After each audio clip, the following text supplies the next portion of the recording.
Welcome back to Fiction First. Today, we're diving into one of the boldest and most provocative literary debuts of 2024, Sky Full of Elephants, by Cebo Campbell. This genre-defying novel fuses speculative fiction, magical realism, and social commentary into a stunning narrative that reimagines America in the aftermath of an impossible event. Every white person in the United States walks into water and drowns. What follows is a sweeping story about identity, grief, reconstruction, and the uncomfortable legacies of racial power. About the author. Cebo Campbell is not just a writer, he is a multidisciplinary force of creativity.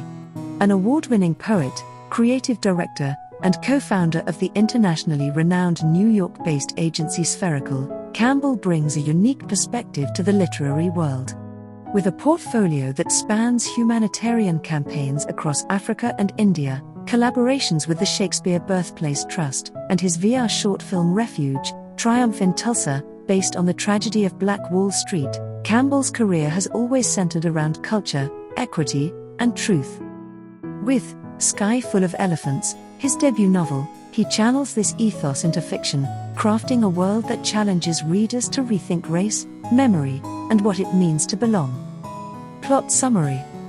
On a seemingly ordinary day in America, the unthinkable happens. Every white person, regardless of age, status, or background, walks into the nearest body of water and drowns. No warnings, no explanations. Just absence. This inexplicable mass death, referred to only as the event, leaves the country fractured, hollow, and eerily quiet. The systems that once upheld white supremacy, capitalism, incarceration, and institutional power begin to collapse, and communities of color are left behind to make sense of the ruins and reimagine what a new society could look like. Among the survivors is Charlie Brunton, a black man recently released from prison after being wrongfully convicted of raping a white woman, Elizabeth Waggoner. At the time of the event, Charlie is still incarcerated.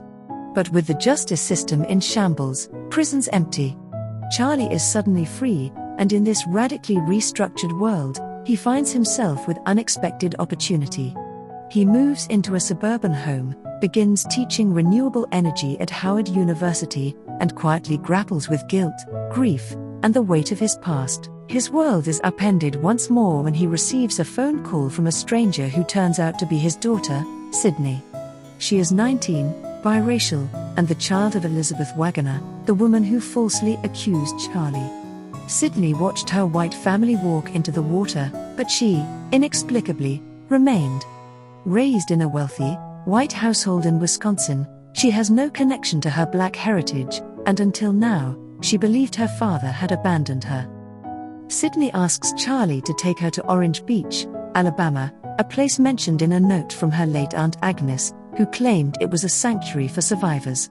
Despite years of distance and pain, Charlie agrees. The two embark on a road trip through a devastated yet awakening America, where gas is bartered for stories, abandoned airports feel like community centers, and black-led towns begin to flourish. Their journey brings them to Mobile, Alabama, now ruled by a visionary couple, Hosea and Vivian, whose benevolent monarchy has created a harmonious society rooted in purpose, spirituality, and collective healing. In Mobile, time is divided between creativity, wellness, and community care. It is here that Charlie discovers a strange machine hidden in the royal garage, one that seems to hum with a terrifying power. Charlie learns the truth. Hosea used the machine to channel the emotional weight of centuries of black suffering, an act that triggered the drowning of white people. The device, built to give voice to repressed black consciousness, was powered by collective pain, and Hosea wants Charlie to help rebuild and amplify it. But Charlie, burdened by the idea of more death, hesitates. He is torn between duty and morality, vengeance and mercy. Meanwhile, Sidney begins to shed her internalized whiteness. In Mobile, she forms a bond with Hosea and Vivian's son, Fella, and finally hears the story of her father's imprisonment. For the first time, Sidney is able to see herself not as a victim of loss, but as someone who must actively shape her identity in a world where old racial constructs no longer apply. When Sidney finally reaches Orange Beach, she discovers that the promised community is nothing more than a delusional cult. Agnes is still alive but obsessed with the idea of walking into water to earn redemption. Sidney confronts the lies she was raised on, the cost of her mother's betrayal, and the dangerous seduction of martyrdom. In the end, she chooses to live, not just survive, and drives west to find her own peace, sending a message to Charlie through the stars. Back in Mobile, Charlie realizes that the power of Black life doesn't lie in destruction, but in creation. He modifies the machine to harness energy from the stars, from the sheer endurance and beauty of Black existence. On Mardi Gras night, Charlie activates the machine, not to kill, but to sing. The air fills with music, joy, and the collective hum of rebirth. Sky Full of Elephants is a story of reckoning and renewal. It's about the audacity to imagine a world without racial domination, the grief that accompanies transformation, and the possibility of healing not through erasure, but through connection. Themes and symbols. Black trauma versus white guilt. At the core of Sky Full of Elephants is a reckoning between historic suffering and collective guilt.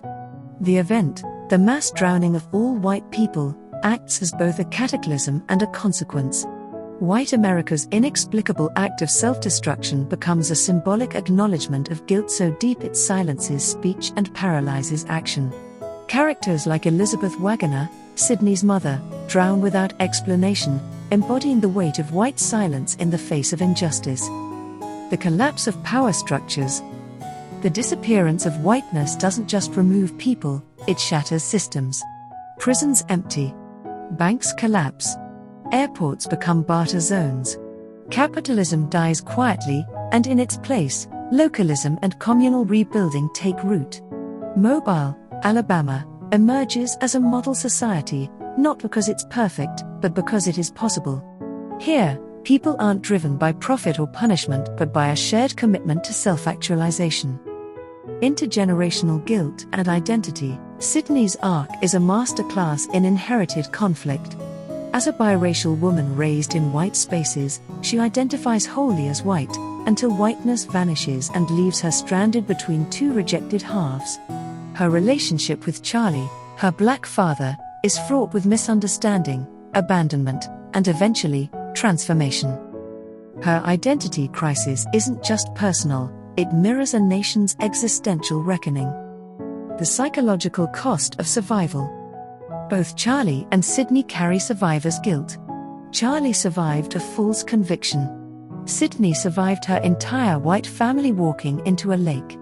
Their trauma is multi-layered, one rooted in systemic violence, the other in emotional disorientation.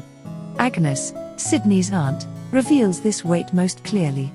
As a walker, Agnes clings to a religious fantasy that drowning brings salvation, a chilling echo of white America's spiritual bypassing of accountability. Reimagining Black consciousness.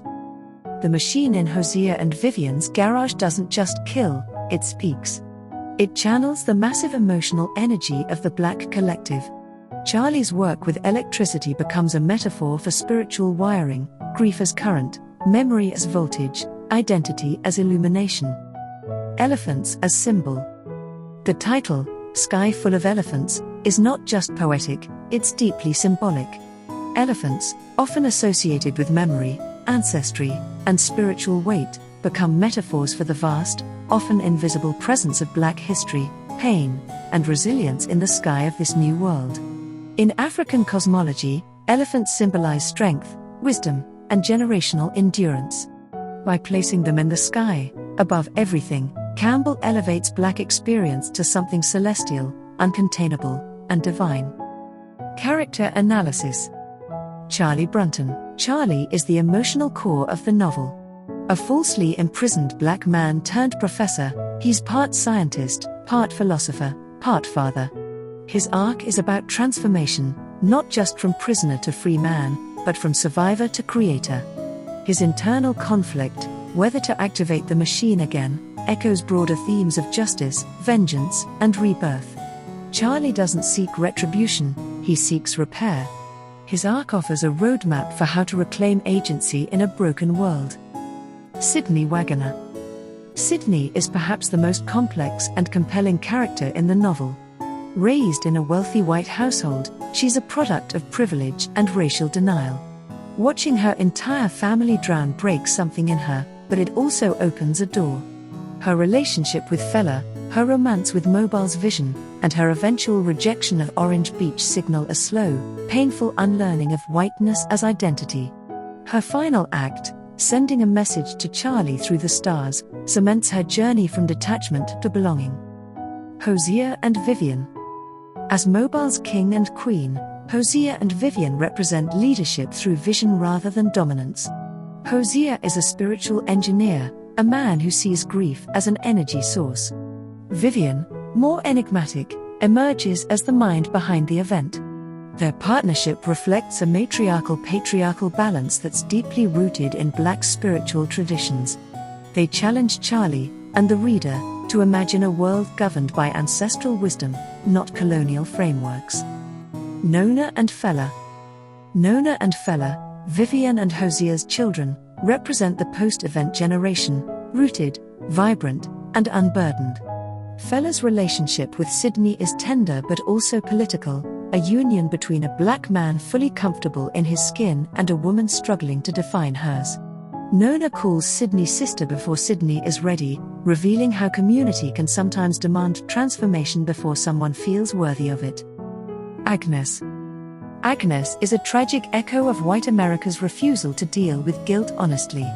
As a walker, she's more committed to fantasy than reality. Yet, by the end, even she begins to reckon with the role she played in upholding her brother's lie. Her quiet confession doesn't absolve her, but it complicates her.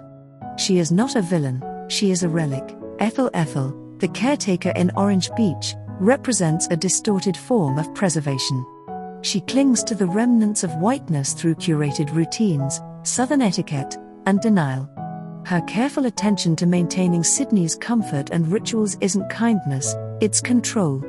Ethel doesn't just try to protect Sidney, she tries to preserve the old order through her. Yet, she's not cruel. She's afraid. Ethel embodies white America's impulse to preserve privilege under the guise of civility. Elizabeth Wagoner. Sidney's mother, Elizabeth, dies in the opening event, but her presence haunts the entire novel.